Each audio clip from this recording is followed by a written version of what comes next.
Assalamualaikum warahmatullahi wabarakatuh. Alhamdulillahirabbil alamin wassalatu wassalamu ala asrofil mursalin Muhammadin wa ala alihi washabbihi ajmain. Amma ba'd.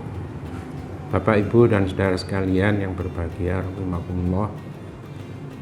Salah satu perintah yang wajib dikerjakan oleh orang-orang yang beriman adalah berpuasa, sebagaimana dimaktub dalam Al-Quran. A'udzubillahi minasyaitonirrajim. Bismillahirrahmanirrahim.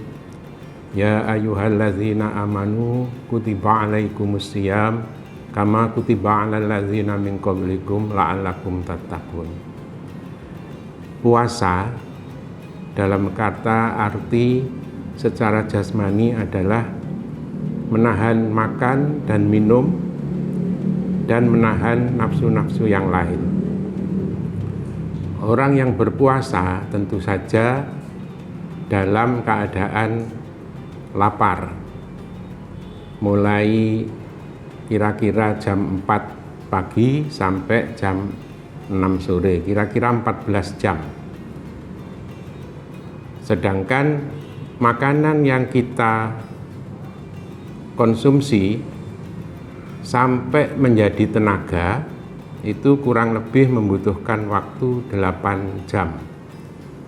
Sehingga kalau dibandingkan waktu puasa 14 jam dan makanan yang dicerna kemudian dijadikan energi itu 8 jam, maka kita mempunyai kelebihan waktu 6 jam.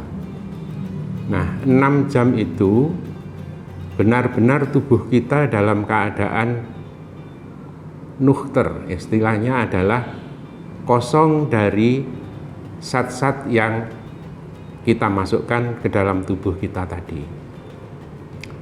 Dalam keadaan nukhter itulah maka di dalam otak kita itu dikeluarkan suatu hormon yang disebut dengan hormon endorfin. Hormon endorfin. Hormon ini berfungsi untuk pertama memberi ketenangan kepada jiwa dan tubuh seseorang. Kemudian yang kedua adalah hormon ini berfungsi untuk menetralisir rasa sakit.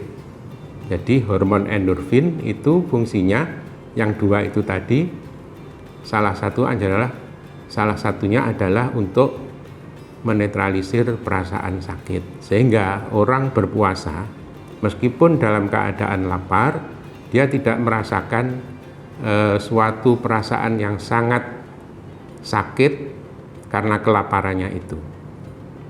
Kemudian dalam keadaan kelaparan, maka tubuh kita melakukan suatu penetralan racun yang istilahnya disebut dengan detoksifikasi.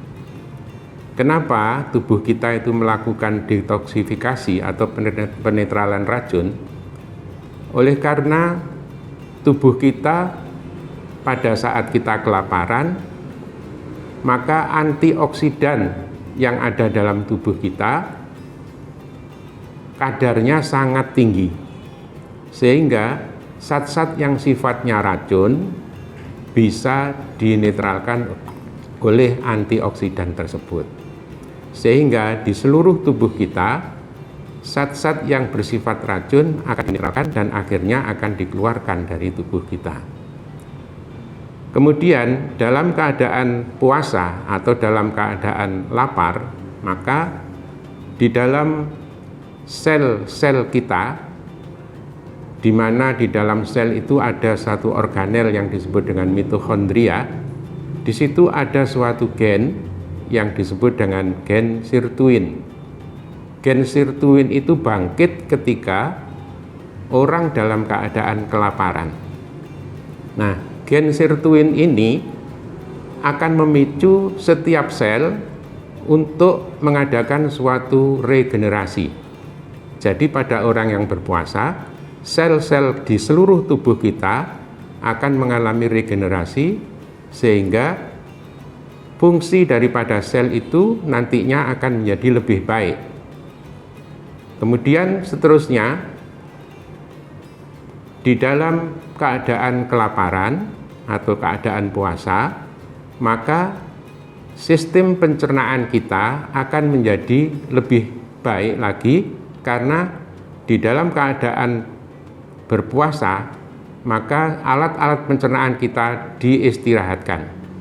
Semua kelenjar-kelenjar pencernaan, hati, pankreas, empedu, dan alat-alat pencernaan mulai dari mulut sampai ke anus, itu semuanya beristirahat, sehingga tidak menutup kemungkinan bahwa fungsi daripada sistem pencernaan kita nanti akan menjadi lebih baik. Sistem pencernaan kita, alat-alat pencernaan kita terdiri dari otot-otot yang halus, otot polos. Itu tentu saja membutuhkan istirahat. Tetapi istirahatnya tidak setiap saat atau seterusnya, tetapi pada dalam keadaan puasa saja. Dan puasa itu hanya siang hari, sedangkan kalau malam hari sudah tidak dalam keadaan puasa. Kita analogkan dengan mesin dari pabrik, ya, pabrik gula misalnya. Maka alat-alat pabrik gula itu, alat-alat pembuatan gula akan membutuhkan bahan-bahan dari baja yang keras. Itu saja harus diistirahatkan selama 6 bulan, tidak giling. Apalagi pencernaan kita yang terdiri dari otot polos tadi. Namun tidak sepanjang hari kita berpuasa, tetapi hanya siang hari, sehingga memberi kesempatan kelenjar-kelenjar pencernaan terutama pankreas tidak terlalu berat di dalam menjalankan fungsinya, yaitu untuk mengeluarkan insulin, sehingga pada saat orang itu berpuasa, insulin akan bekerja lebih baik lagi, dan tidak menutup kemungkinan orang-orang yang menderita diabetes akan menjadi lebih baik atau bahkan akan menjadi sembuh. Kemudian seterusnya, jantung kita akan diperbaiki dalam keadaan puasa. Kenapa demikian? Karena dalam keadaan berpuasa, sel-sel kita akan juga menjadi lapar, sehingga akan terjadi suatu proses autofagositosis, yaitu sel-sel yang lapar itu akan memakan sel-sel yang sudah tidak berguna lagi, bahkan bisa memakan sel-sel kanker. Sehingga dalam keadaan puasa, orang akan mengalami kekurangan makanan, sel-selnya juga akan mengalami kekurangan makanan, sehingga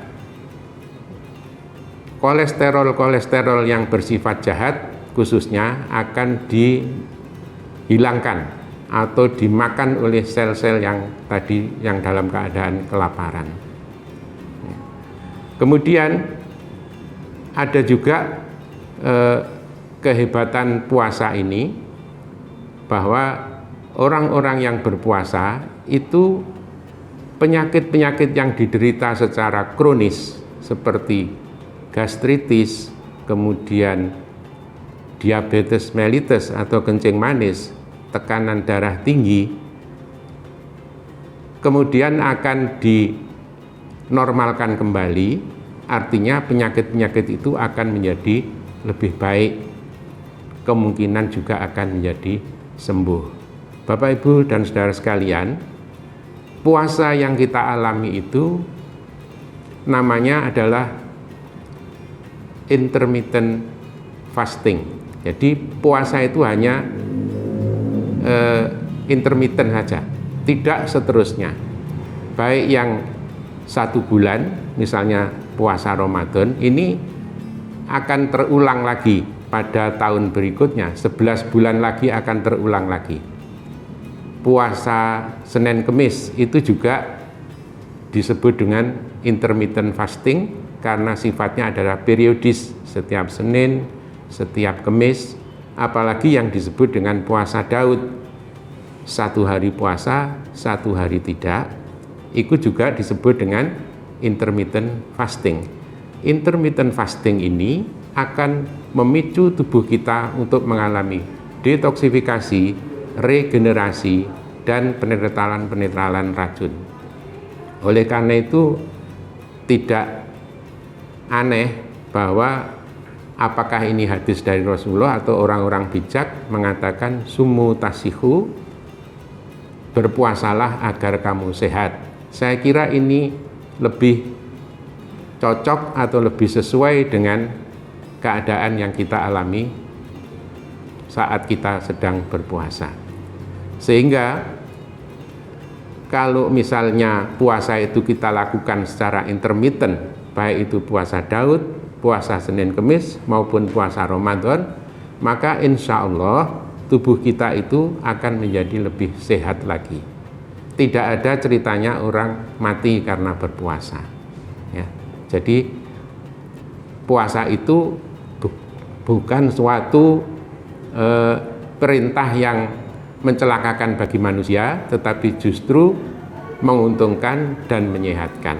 Di samping itu, efek dari rohani, dari jiwa, maka orang berpuasa itu lebih tenang karena dia bisa menahan nafsu, khususnya adalah nafsu amarah, nafsu marah, dan keinginan-keinginan yang tidak berguna yang lain. Saya kira itu Bapak Ibu dan saudara sekalian yang bisa saya sampaikan. Kurang lebihnya mohon maaf. Wassalamualaikum warahmatullahi wabarakatuh.